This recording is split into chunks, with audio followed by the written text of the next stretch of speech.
Well, good evening, everyone. Thanks for tuning in to another episode of Topic UFO.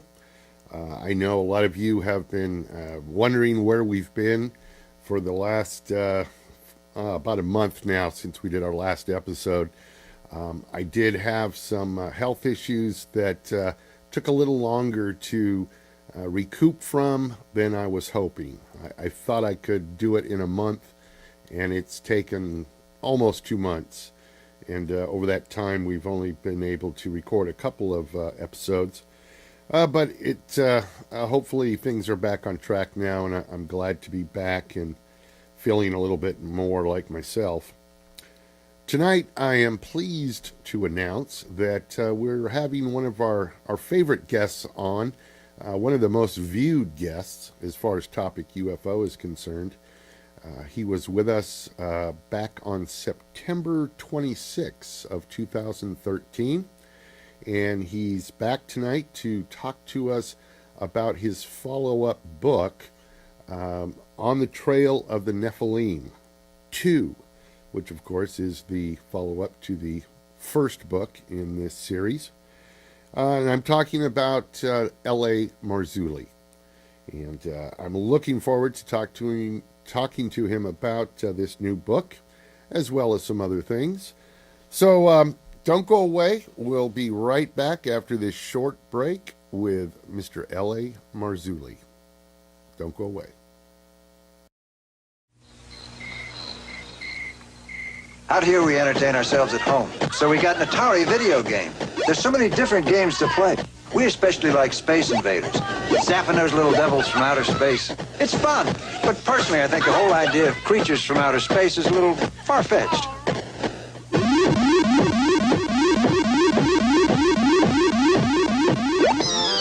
No other company offers you as many different video game cartridges as Atari.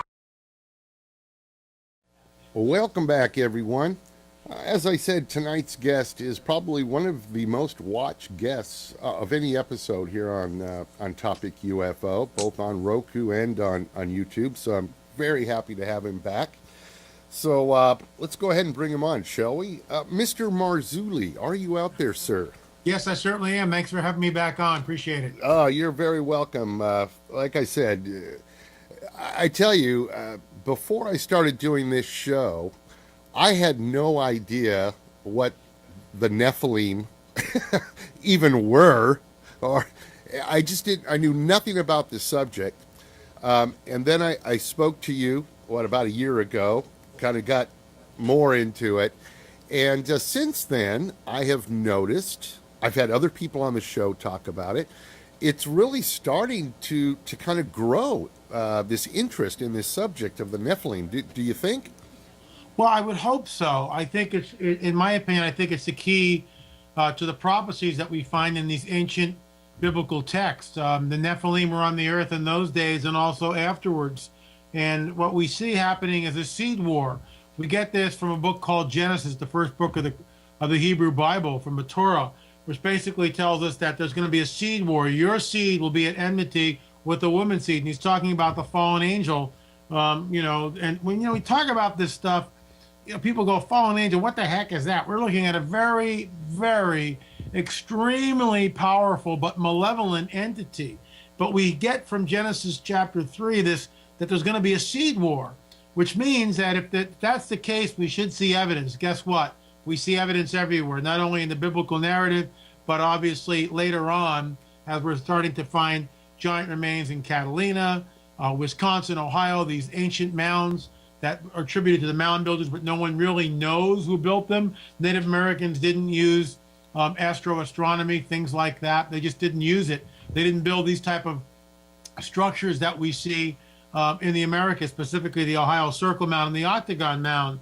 It's just not there. Cahokia would be another example of that. I believe at Cahokia, which I haven't been to, that's slated maybe for the spring this year, but that's the largest mound in North America. It's just unbelievable. Where's that located?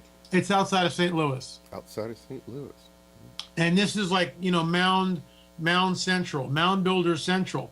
This mainstream archaeologists try to tell us that Native Americans took birch bark baskets and dog sleds and clamshells and created these mounds. And it's just, in my opinion, it's highly absurd, especially when you talk to Native Americans. Vine DeLorean, who's an author, deceased now, but he wrote a book called Red Earth, White Lies. And in that, he's just saying, look, guys, this whole thing about the Beringian land bridge at the end of the last ice age, and supposedly my ancestors came across this thing hunting megafauna, is just nonsense. It's just nonsense. And so I use several quotes of his in my books. I refer back to him because the oral tradition of many, many, many Native American tribes talk about a race of giants that were there when they got here. And this race of giants, in most cases, were very bad people. They were cannibalistic. They were tall, 8, 9, 10, 11 feet. They had red hair. Sometimes they had 6 digits. And if that's the case, then we should find evidence of that. And guess what? On Catalina Island, in my new book, On the Trail of a Nephilim, Volume 2, we found evidence of that.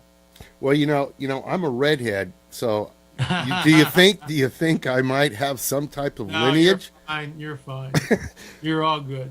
Before we go too much further, for the folks that may be watching tonight that this Nephilim thing is new to them, the last time we spoke, you kind of broke it down very simply. Sure. And said, the Nephilim, they came about when these fallen angels, which you believe are interdimensional beings, correct, came down to Earth, or arrived on Earth, and reproduced with the human women, and that gave birth to these Nephilim. Do I have that right? You have it very, very well done, sir. That's exactly what happened. And the progeny of the union between the fallen angelic host and the women of Earth is this hybrid being known as the Nephilim or the Nephilim. The pronunciations differ depending on who you talk to. And one question I was thinking about today, do you think these fallen angels, number one, why did they come to Earth? Is it because Earth is the only place where human beings reside? Do you think they went other places and reproduced with other entities of some sort as well as here? This gets into some really bizarre concepts. We read in the guidebook of the supernatural, i.e. the Bible. I call it the guidebook of the supernatural only because, in my opinion, that's really what it is. Bible means book.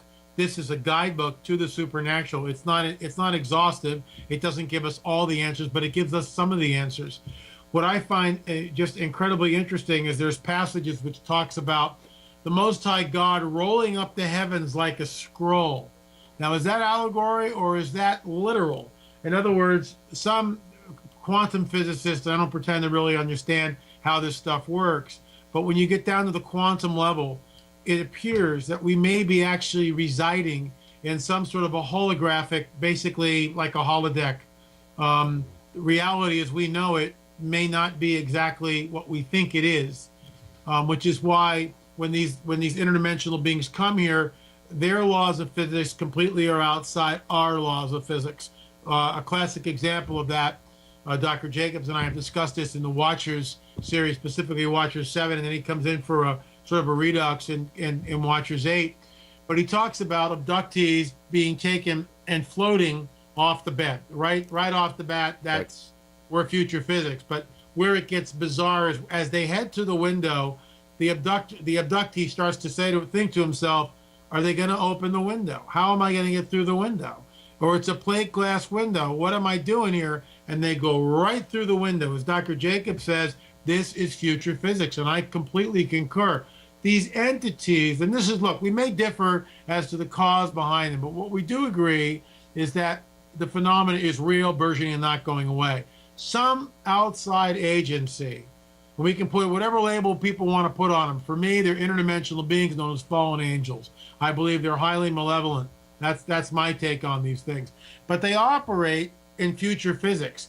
What's interesting, and I tried to explain this to Dr. Jacobs, and he wouldn't really listen, but we get an insight into the supernatural. With all due respect, it was the end of the interview, and I tried telling him this story. I should preface this, but otherwise that statement will hang out there and come back to haunt me.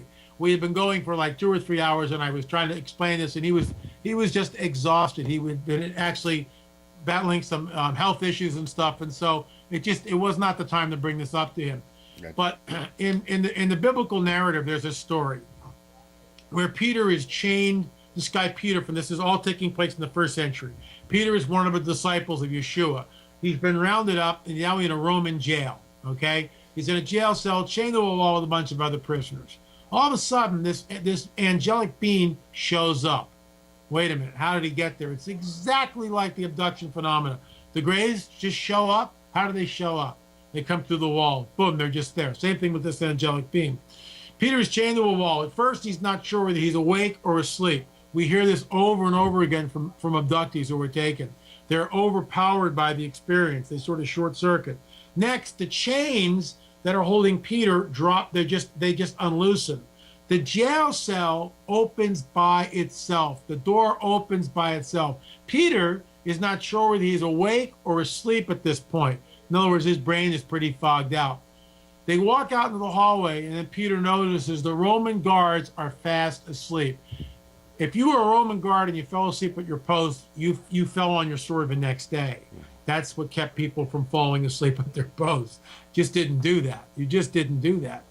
The angel takes him out into the courtyard. These 2 huge prison doors open just magically, and Peter walks out. The angel disappears. What we heard was a benevolent entity, an angel. An angel just means messenger. That manipulated time, space, matter in ways that we have no idea, which is extremely similar to what we see in the classic modern abduction phenomena, except it's done by the bad guys, in my opinion. I see. So, one reason I wanted to have you back on tonight was to talk about your new book. It's the second in the series, I guess, On the Trail of the Nephilim 2, which I believe just came out. Yeah, it's out tomorrow, actually. Oh, out tomorrow. Actually, out tomorrow. Perfect. So, where does this second in the series, where does it take off from? From the first one. Where do you go? Well, we actually went through a lot of places. The Catalina expedition is, in my opinion, one of the highlights of the book. I was actually appeared on the History Channel's new show, In Search of the Lost Giants, with the Vieira brothers. Yeah. I did a Skype interview with them this morning for about 2 hours. It'll be very interesting to see in a future episode how they're going to use it. That picture, and can I if I hold a picture up, can you guys see that? You can, or you can. Absolutely. I think you'll find this really interesting. Here's the book cover from the new book. All right. On the Trail of the Nephilim 2. But what this is interesting, when I was out in Catalina, I was looking, and let me give you the backstory here. I was out in Catalina because I heard that Ralph Glidden had found many different giant skeletons. All this is part of the historical record. What I mean by this, it's in the L.A. Times, there's reports, it's in his journals, but no one so far has been able to prove anything. Right. We also know that there's a cache of records, photographs, journals, whatever, that went missing. No one saw them for decades. John Borgina, the former curator of the museum's on the lower floor of the old Wrigley building, which is a movie theater now, okay?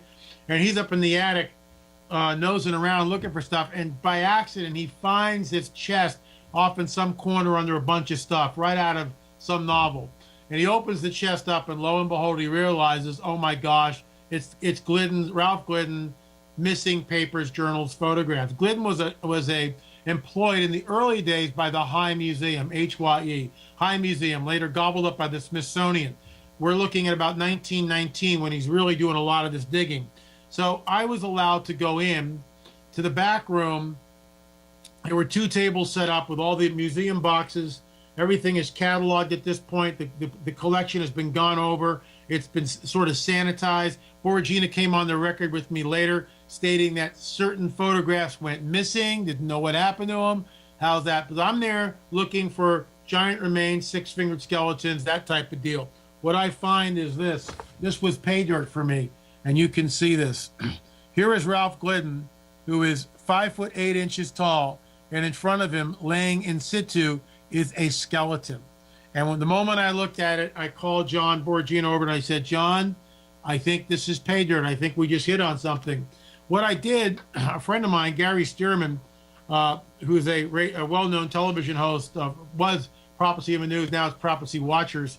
I talked to Gary about this, and I sent him the photograph, and he said, you know, L.A., there are people today that can take that photograph and put it into a computer program, and based on Ralph Glidden's height at 5'8", can digitize the photo and move things around and can tell you what we're looking at. So on my blog, I posted looking for someone who could do that. I got 4 people within 24 hours who stated that they could, do this. I sent all 4 of them the photograph without telling them that there were more than one person working on it.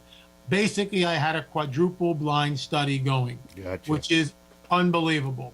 The data started coming back. First of all, one of the, I think it was John, stated on the record that photograph that I sent him and determined that there was 0 photoshopping in it. And remember, I'm taking a picture of a picture. Nothing photoshopped. It was 99.999 real, in his opinion, undocumented in any way. Mm-hmm. This is from Michael Register.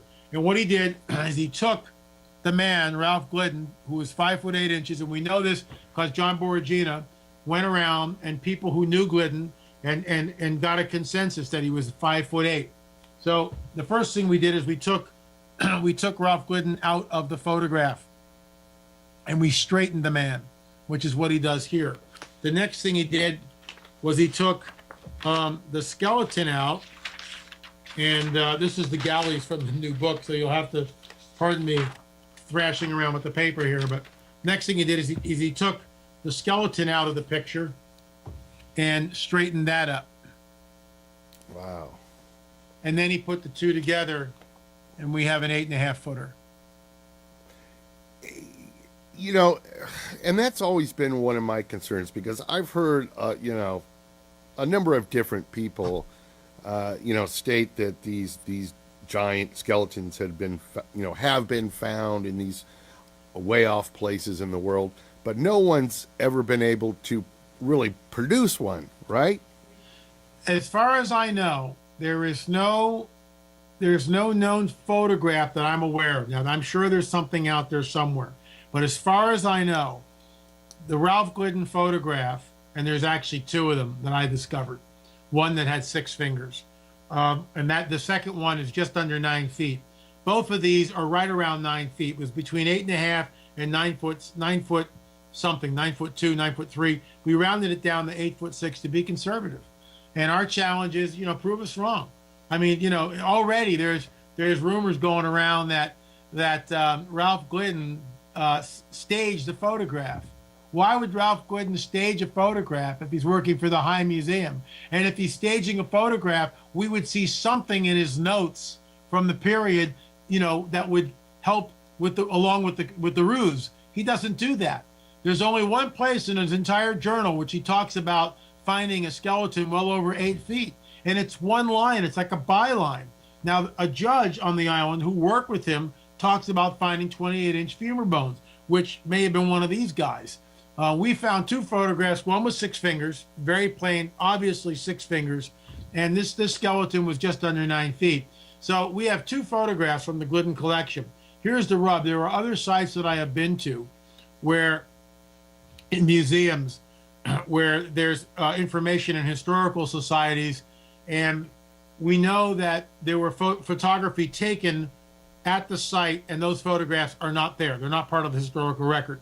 And when you go to the curator of the Historical Society, they never received any photographs. Yet the correspondence between the parties who are digging up the skeletons and the curator, these skeletons are about 9 feet tall. They have elongated skulls. They are not Native American. We are going to photograph them. It's right in there. All this is in On the Trail too. So, all that is in there. And yet when we go to find the photographs, there's not there. The only reason, in my opinion, and I realize this sounds conspiratorial, is that this was picked over at one point, but they weren't looking at all the photographs through the same lens that I was looking through.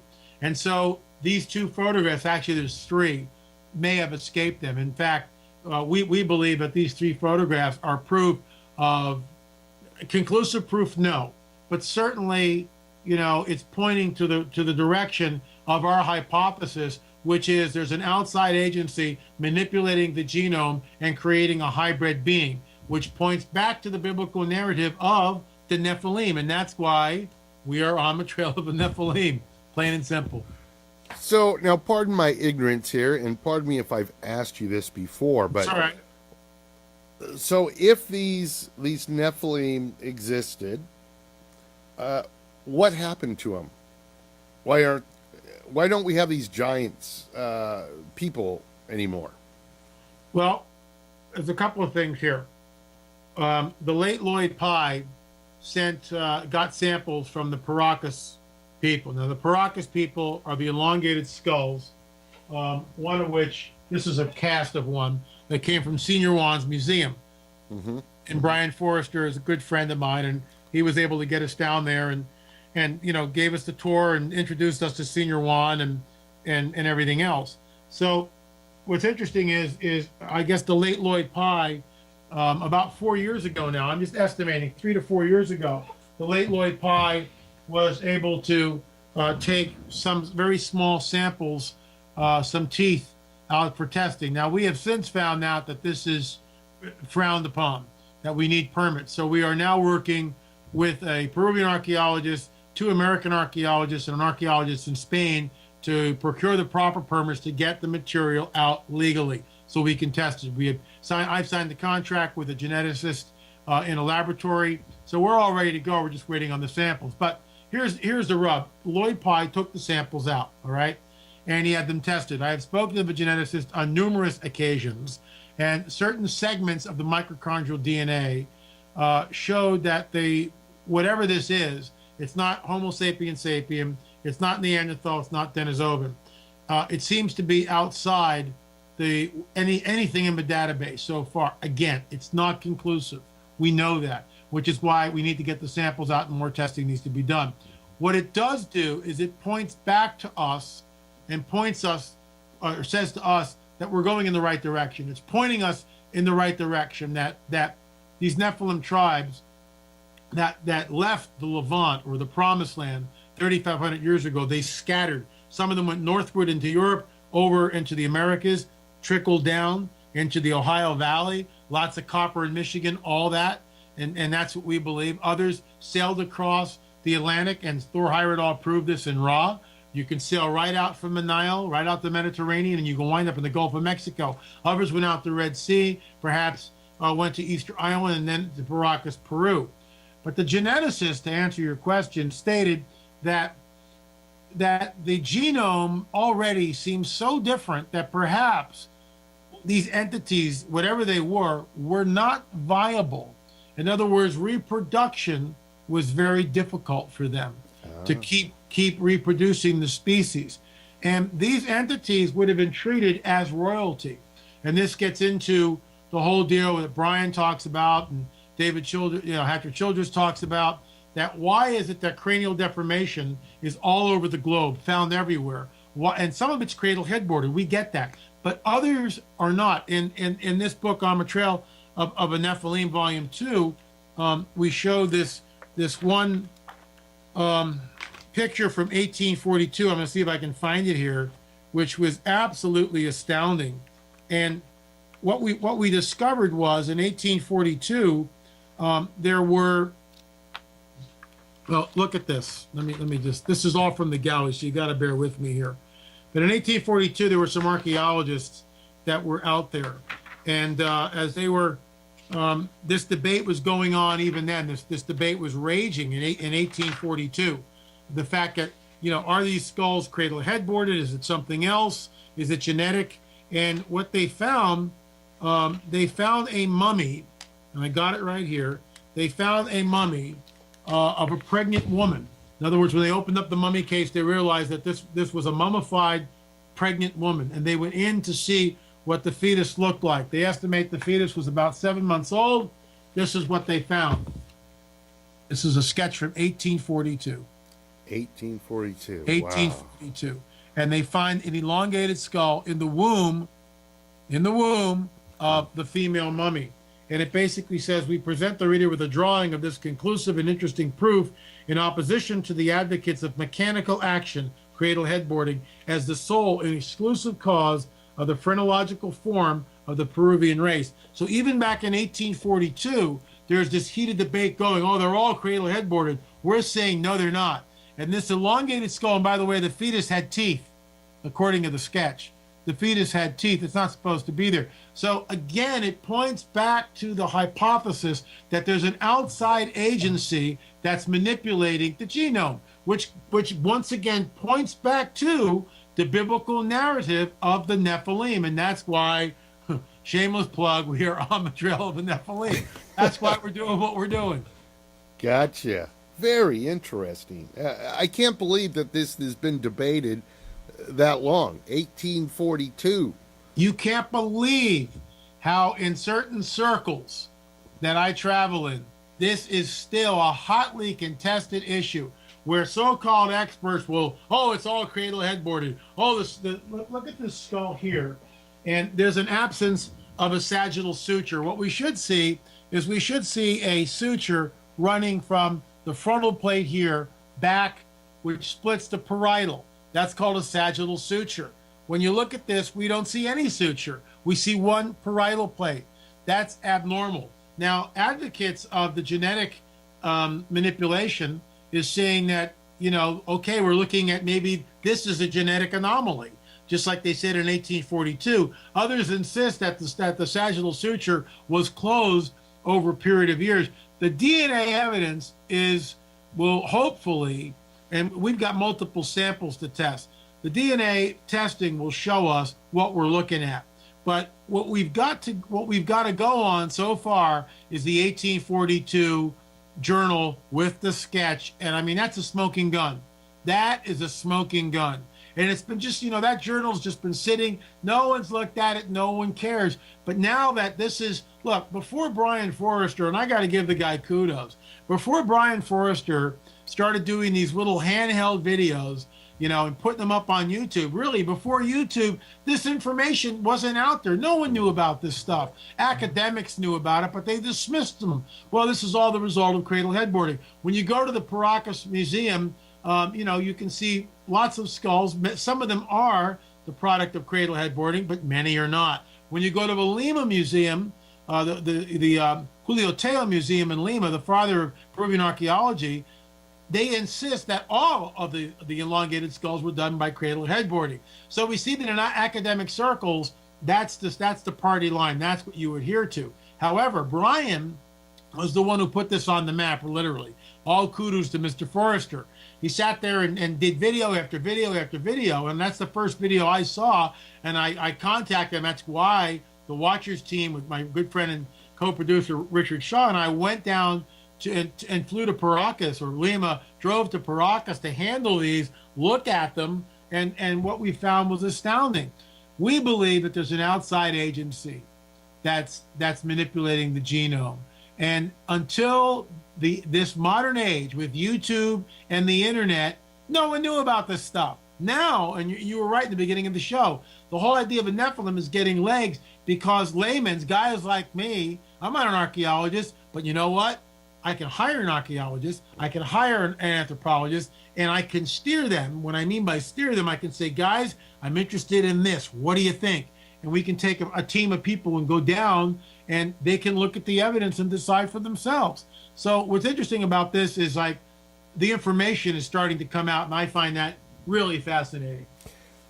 Well, you brought up, you mentioned the fact that this 1842 drawing sketch showed teeth on the fetus. See it? Yes. And now the skull that Lloyd Pye was working on, isn't that one thing that stood out with that skull? Was that the age of the body, the skeleton, should not have had teeth, and it had teeth. It had adult teeth, is what it had. Exactly. The Star Child skull is certainly anomalous, and the testing that has been done on it, the DNA testing, again, is showing something outside the human genome. And academics, for the most part, with all due respect, they don't care. No one wants to deal with this.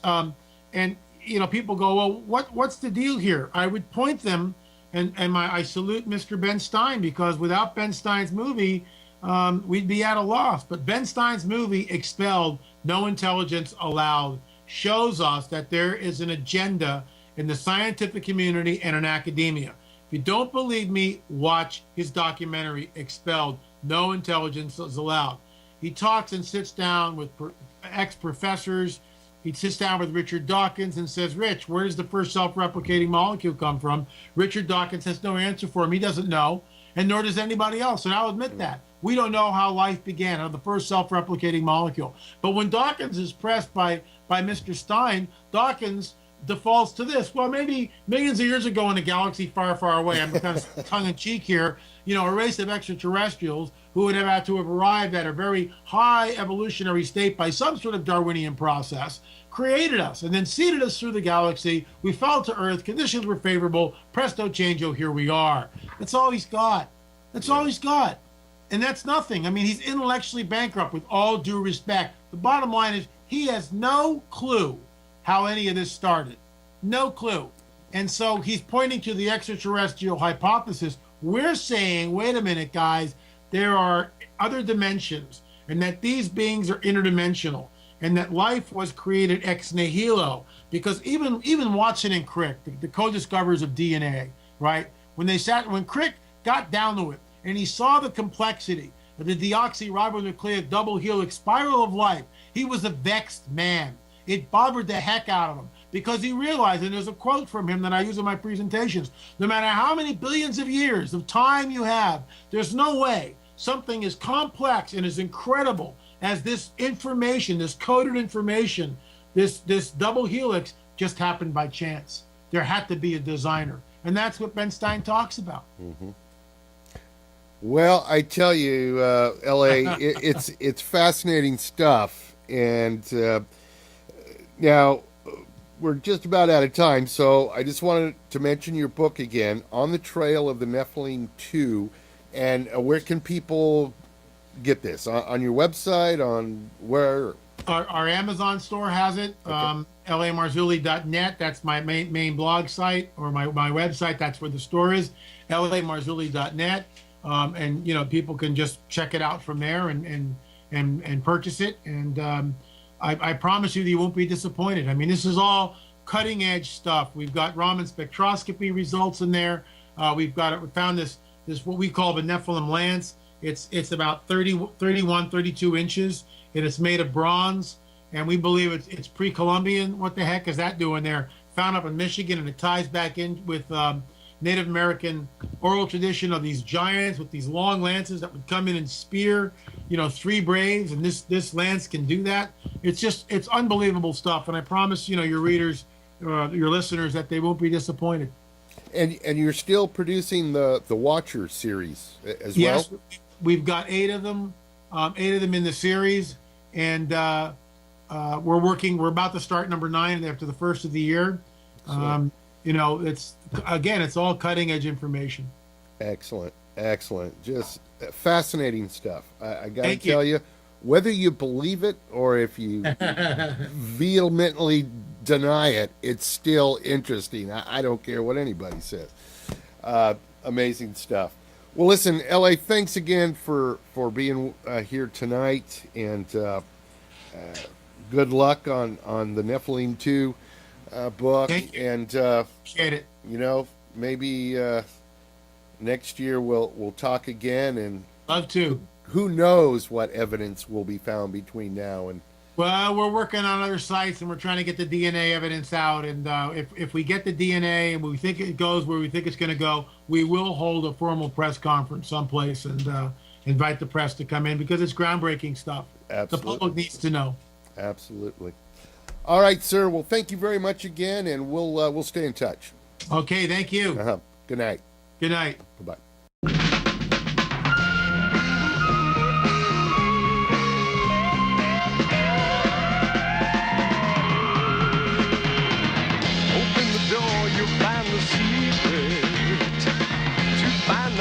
answer is to keep it. You believe it when you find something screaming across your mind. Green slime.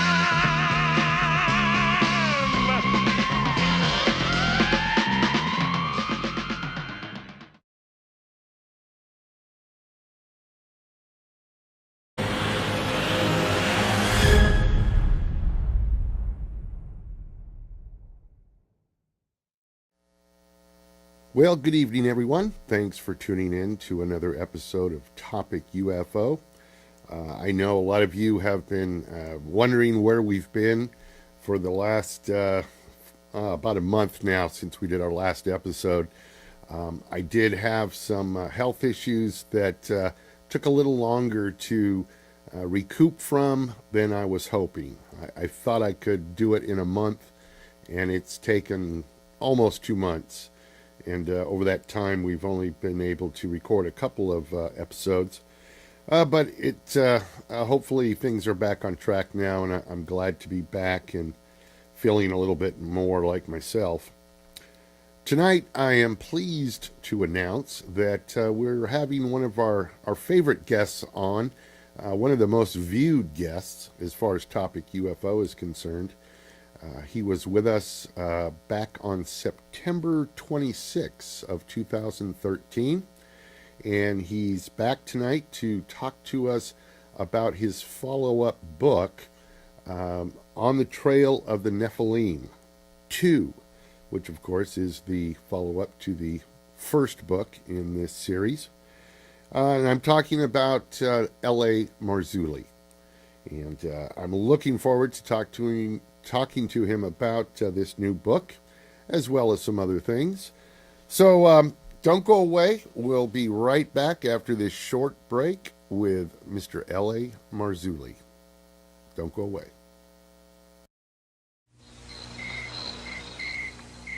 Out here, we entertain ourselves at home. So, I had no idea what the Nephilim even were, or I knew nothing about the subject. And then I spoke to you, about a year ago, kind of got more into it. And since then, I have noticed, I've had other people on the show talk about it. It's really starting to kind of grow, this interest in this subject of the Nephilim. Do you think? Well, I would hope so. I think in my opinion, I think it's the key to the prophecies that we find in these ancient biblical texts. The Nephilim were on the earth in those days and also afterwards. And what we see happening is a seed war. We get this from a book called Genesis, the first book of the Hebrew Bible, from the Torah, which basically tells us that there's going to be a seed war. Your seed will be at enmity with the woman's seed. And he's talking about the fallen angel. So we got an Atari video game. There's so many different games to play. We especially like Space Invaders. Zapping those little devils from outer space. It's fun. But personally, I think the whole idea of creatures from outer space is a little far-fetched.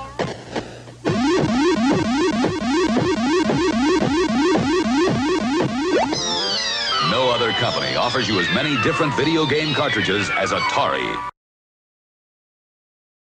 Welcome back, everyone.